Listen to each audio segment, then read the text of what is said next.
নওশাদ সিদ্দিকীর হলোটা কি?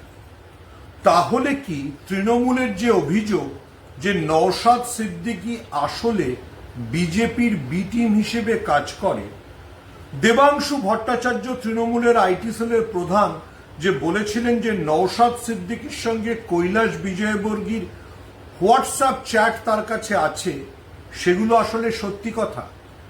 তা না হলে জয় বাংলাকে বাংলাদেশের স্লোগান বলে নওশাদ সিদ্দিকী কেন কটাক্ষ করবেন?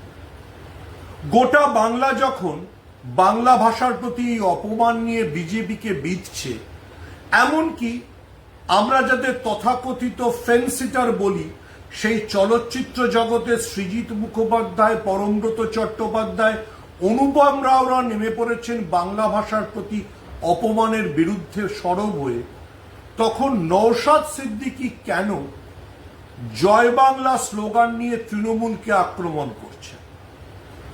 এটা সত্যি যে জয় বাংলা স্লোগান একসময় পূর্ব বাংলার ছিল, কিন্তু পূর্ব বাংলায় যখন জয় বাংলা স্লোগানকে একদল মুসলিম মৌলবাদী ভুলিয়ে দিতে চাইছে, তখন পশ্চিম বাংলা সেই জয় বাংলাকে বুকে তুলে নিয়েছে। এটাও সত্যি যে তৃণমূল কংগ্রেস 21শে জুলাইকে 21শে ফেব্রুয়ারির মতো শহীদ দিবস হিসেবে এক রাজনীতির মাইল ফলকে পরিণত করেছে, এবং ওপার বাংলার মৌলবাদীরা যখন জয় বাংলাকে ভুলিয়ে দিতে চাইছে, তখন তৃণমূল এবং আরো বিভিন্ন বাঙালি জাতির স্বার্থে কাজ করা রাজনৈতিক দল বা সংগঠন, সেটা বাংলা পক্ষ হোক, সেটা জাতীয় বাংলা সম্মেলন হোক, সেটা অরিন্দম বিশ্বাসের সংগঠন হোক, তারা সবাই জয় বাংলা স্লোগানকে তাদের মুখের বুলিতে পরিণত করেছে। তখন নওশাদ সিদ্দিকী কো গুস্সা কিউ আতা হ্যায়? তাহলে কি নওশাদ সিদ্দিকী সত্যি সত্যি বিজেপির বি টিম, শুভেন্দু অধিকারীর আলাদা কয়েন?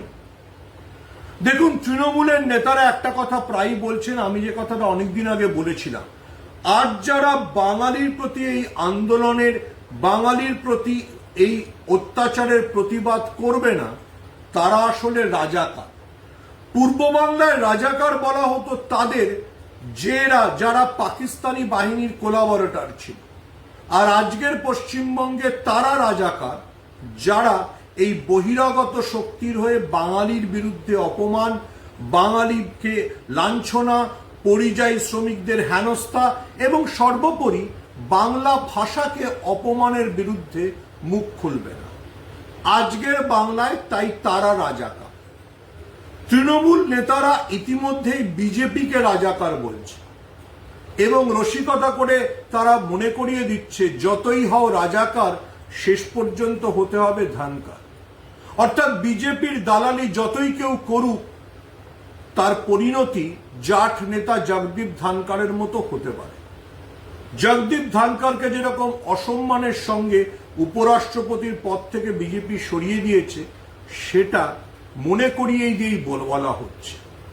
সেই পরিস্থিতিতে নওশাদ সিদ্দিকী হঠাৎ বিজেপির বি টিম হিসেবে জয় বাংলা স্লোগান নিয়ে আপত্তি করছেন কেন? এটা তো সত্যি কথা যে জয় বাংলা বা বাঙালির এই অস্মিতার আন্দোলনে বিজেপি ভয় পেয়েছে। অমিত মালব্যর হারাকিরিকে ঢাকতে বিজেপি মরিয়া। সেই জন্যই নরেন্দ্র মোদীর ঘনিষ্ঠ শিল্পপতি গৌতম আদানি এসে পশ্চিমবঙ্গে বিনিয়োগের প্রতিশ্রুতি দিয়ে গিয়েছে।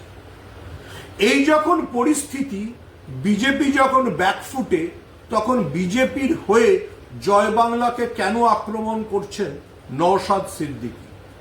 তাহলে কি নওশাদ সিদ্দিকী আসলে পশ্চিমবঙ্গে বিজেপির স্বার্থ সার্ভ করেন? ঠিক যেমন এআইএম এ ওয়াইসির বিরুদ্ধে কংগ্রেস বা অন্য দলগুলি অভিযোগ করে তারা আসলে মুসলিম ভোট কেটে বিজেপির সুবিধা করে দিতে চায়, তেমনি নওশাদ সিদ্দিকী এবং আইএসএফ কি আসলে মুসলিম ভোটে ভাঙন ধরিয়ে সেন্টারিস্ট পার্টি, পশ্চিমবঙ্গের সেন্টারিস্ট পার্টি বলতে তৃণমূলের ক্ষতি করতে চায়? সেটাই নওশাদ সিদ্দিকীর এজেন্ডা, এবং নওশাদ সিদ্দিকী সেজন্যই বিজেপির সুরে কথা বলছেন। আজকের বাংলায় যারা জয় বাংলা স্লোগান দেবেন না, যারা অমিত মালব্যর মতো মনে করবেন যে বাংলা আসলে কোনো ভাষাই নয়, তারা আসলে বাঙালি জাতির শত্রু। তিনি বামপন্থী হতে পারেন, তিনি নওশাদ সিদ্দিকী হতে পারেন, তিনি অধ্যাপক হতে পারেন, তিনি তাত্ত্বিক হতে পারেন। এই সময় যিনি জয় বাংলা স্লোগানের বিরোধিতা করবেন, তিনি আসলে আবারও বলছি ওই বিজেপির মতো রাজাকার বহিরাগত শত্রুর কোলাবরেটর। এই সময়টা বাঙালির সম্মিলিত প্রতিরোধে। নওশাদ সিদ্দিকী সেখান থেকে পিছিয়ে গিয়ে জয় বাংলা স্লোগানকে আক্রমণ করে আসলে বিজেপিকে সুবিধে করে দিচ্ছেন না তো।